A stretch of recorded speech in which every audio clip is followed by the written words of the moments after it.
अत्यंत ही महत्वपूर्ण विषय है और वो है समाज की गति, समाज की आत्मा, स्पिरिट ऑफ सोसाइटी। हम सभी समाज में रहते हैं, लेकिन क्या हमने कभी यह समझने का प्रयास किया है कि वास्तव में समाज क्या है? क्या केवल एक देश में रहने वाले लोगों का समूह समाज है? क्या केवल जाति, धर्म या भाषा के आधार पर बने समूह समाज हैं? नहीं। सच्चा समाज वह है जहां लोग एक दूसरे के साथ मिलकर आगे बढ़ते हैं। समाज का वास्तविक अर्थ, समाज शब्द का अर्थ है समानम एजति यह सह समाज। एक साथ चलने वाले लोग, हर व्यक्ति समान नहीं होता। किसी में शारीरिक शक्ति अधिक होती है, किसी में बुद्धि अधिक होती है, और कोई शांतिपूर्वक दूसरों के मार्गदर्शन में कार्य करता है। हर मनुष्य किसी न किसी रूप में दूसरे पर निर्भर करता है। कोई देखेंगे किसान के बिना नहीं जी सकता, कोई शिक्षक के बिना शिक्षित नहीं हो सकता, कोई डॉक्टर के बिना स्वस्थ नहीं रह सकता। इसलिए समाज का आधार है पारस्परिक सहयोग। समाज एक तीर्थ यात्रा की तरह है।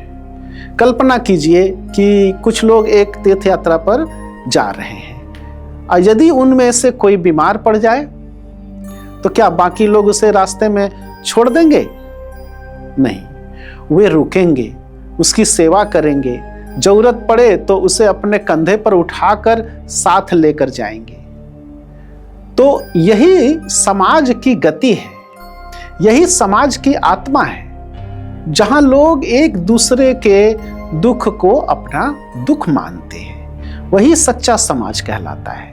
आज मानव समाज की सबसे बड़ी समस्या, विडंबना क्या है? आज दुनिया में छोटे छोटे समूह बन गए। कोई केवल अपनी जाति की सोचता है, कोई केवल अपने धर्म की, कोई केवल अपने राष्ट्र की।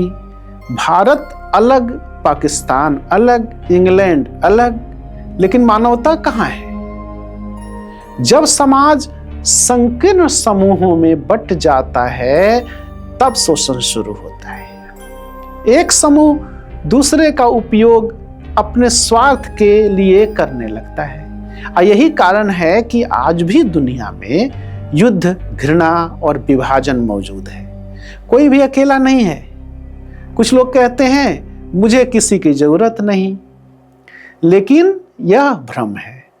बीमारी में डॉक्टर चाहिए, भोजन के लिए किसान चाहिए, कपड़ों के लिए बुनकर चाहिए, और मृत्यु के बाद अंतिम संस्कार के लिए भी समाज चाहिए। इस ब्रह्मांड में कोई भी पूर्णतः स्वतंत्र नहीं है। सूर्य से लेकर एक छोटी चींटी तक सबका अस्तित्व महत्वपूर्ण है। उसी प्रकार समाज में एक महान व्यक्ति का महत्व जितना है, उतना ही एक गरीब और बीमार व्यक्ति का भी है। यदि किसी एक के साथ अन्याय होता है तो पूरे समाज की संरचना कमजोर हो जाती है। शिक्षा हो, भोजन और चिकित्सा सबका अधिकार है। विद्यालय क्यों बनाए जाते हैं? ताकि हर बच्चा शिक्षा प्राप्त कर सके।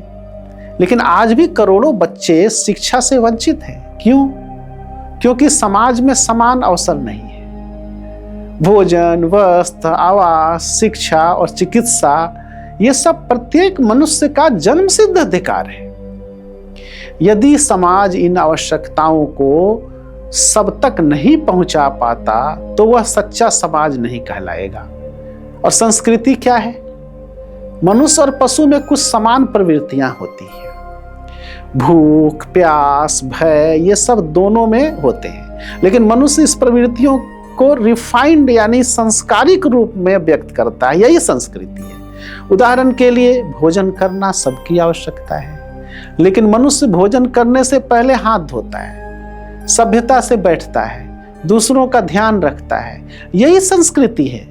लेकिन बाहर से धार्मिक दिखना और अंदर से स्वार्थी होना, यह संस्कृति नहीं, पाखंड है। सभ्यता का उद्देश्य क्या है? सभ्यता का अर्थ केवल तकनीकी विकास नहीं है। सच्ची सभ्यता वह है जहां मनुष्य हृदय विस्तृत हो, जहां करुणा हो, जहां सेवा हो, जहां कमजोरों को सहारा मिले। जितना अधिक समाज दूसरों की सहायता करता है उतना ही अधिक वह सभ्य कहलाता है। बच्चों और कमजोरों की जिम्मेदारी एक नवजात शिशु पूरी तरह असहाय होता है।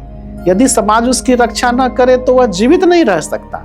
इसी प्रकार गरीब, बीमार, वृद्ध और असहाय लोगों की रक्षा करना समाज का कर्तव्य है। समाज की महानता इस बात से नहीं मापी जाती है कि उसके अमीर कितने शक्तिशाली हैं, बल्कि इस बात से मापी जाती है कि वह अपने कमजोर लोगों की कितनी रक्षा करता है।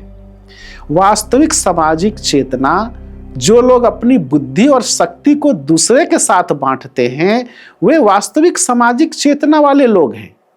जो कमजोरों को साथ लेकर चलते हैं, जो पीड़ितों को अपनाते हैं, वही सच्चे अर्थों में सभ्य है। मानवता का भविष्य उन्हीं के हाथों में है। समाज केवल लोगों का समूह नहीं है, समाज एक जीवित चेतना है।